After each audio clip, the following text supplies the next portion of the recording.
বাংলাদেশের রাজনৈতিক ইতিহাসে এমন কিছু বিতর্কিত নির্বাচন হয়েছে যেখানে সরকার নির্বাচিত হলেও ক্ষমতায় টিকতে পারেনি। আজকের ভিডিওতে আমরা এমন কিছু নির্বাচনের পরবর্তী ঘটনাবলী নিয়ে আলোচনা করব। এই ধরনের ঘটনা বাংলাদেশে নতুন নয়। 1986 সালের তৃতীয় জাতীয় সংসদ নির্বাচন এই ধারাবাহিকতার প্রথম উদাহরণ। তৎকালীন সামরিক শাসক হুসেইন মোহাম্মদ এরশাদের অধীনে এই নির্বাচন অনুষ্ঠিত হয়। বিএনপি এই নির্বাচন বর্জন করলেও আওয়ামী লীগ অংশগ্রহণ করে। নির্বাচনে জামায়াত ইসলামীও অংশ নেয়। জাতীয় পার্টি 153টি আসনে জয়লাভ করে। আওয়ামী লীগ 76টি এবং জামায়াত ইসলামী 10টি আসন পায়। নির্বাচনের পর ব্যাপক অনিয়ম ও ভোট কারচুপির অভিযোগ ওঠে।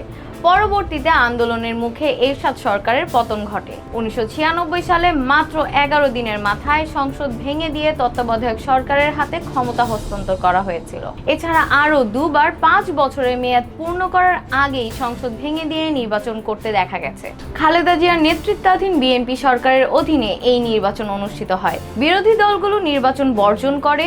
বিএনপি বিপুল ভোটে জয়লাভ করলেও বিরোধী দলগুলো নির্বাচনের ফলাফল মেনে নেয়নি। পরবর্তীতে আন্দোলনের মুখে খালেদা জিয়া পদত্যাগ করতে বাধ্য হন। 2009 সালের সপ্তম জাতীয় সংসদ নির্বাচন ছিল একটি অভূতপূর্ণ বিষয়, কারণ তার 2 বছর আগে থেকে 2 বছরের জন্য একটি সামরিক সমর্থিত সরকার দেশ চালিয়েছিল। তত্ত্বাবধায়ক সরকারের অধীনে 2009 সালের এই নির্বাচন অনুষ্ঠিত হয়। বিরোধী দলগুলো অংশগ্রহণ করে। আওয়ামী লীগ নেতৃত্বাধীন মহাজোটে জয়লাভ করে, সংবিধান সংস্কার করে এবং বেশ কিছু পরিবর্তন করে 2014 সালের 10ম জাতীয় সংসদ নির্বাচন আয়োজন করে আওয়ামী লীগ। তত্ত্বাবধায়ক সরকার ব্যবস্থা বাতিল করে এই একতরফা নির্বাচন আয়োজন করা হয়। বিরোধী দলগুলো নির্বাচন বর্জন করে। আওয়ামী লীগ বিপুল জয়লাভ করে, তবে বিরোধী দলগুলো নির্বাচনের ফলাফল মেনে নেয়নি। পরবর্তীতে আন্দোলনের মুখে সরকারকে পদত্যাগ করতে হয়। পূর্ববর্তী নির্বাচনগুলোর ধারাবাহিকতায় 2018 সালের একাদশ জাতীয় সংসদ নির্বাচন ছিল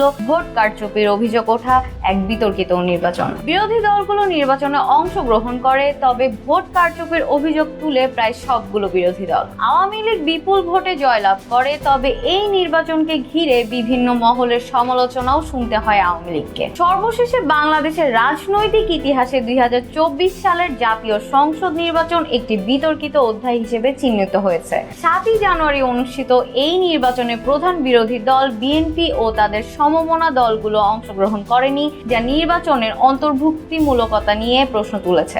সদ্য বিদায়ী প্রধান নির্বাচন কমিশনার কাজী হাবিবুল আউয়াল নিজেই এই নির্বাচনকে বিতর্কিত বলে মন্তব্য করেছেন। নির্বাচনের পরপরই বিভিন্ন মহল থেকে ভোটের স্বচ্ছতা ও গ্রহণযোগ্যতা নিয়ে সমালোচনা উঠেছে। বিভিন্ন গণমাধ্যমে প্রকাশিত প্রতিবেদনে ভোট কারচুপির অভিযোগ এবং নির্বাচনের ফলাফল নিয়ে বিতর্কের বিষয়টি উঠে এসেছে। এই পরিস্থিতিতে 2024 সালের নির্বাচন বাংলাদেশের গণতান্ত্রিক প্রক্রিয়ার জন্য একটি চ্যালেঞ্জ হিসেবে বিবেচিত হচ্ছে। নির্বাচনের স্বচ্ছতা ও গ্রহণযোগ্যতা নিশ্চিত করতে ভবিষ্যতে আরও কার্যকর পদক্ষেপ গ্রহণের প্রয়োজনীয়তা অনুভূত হচ্ছে। আজ এ পর্যন্তই। এরকম আরও ভিডিও দেখার জন্য লাইক, শেয়ার ও সাবস্ক্রাইব করে আমাদের সাথেই থাকুন। ধন্যবাদ।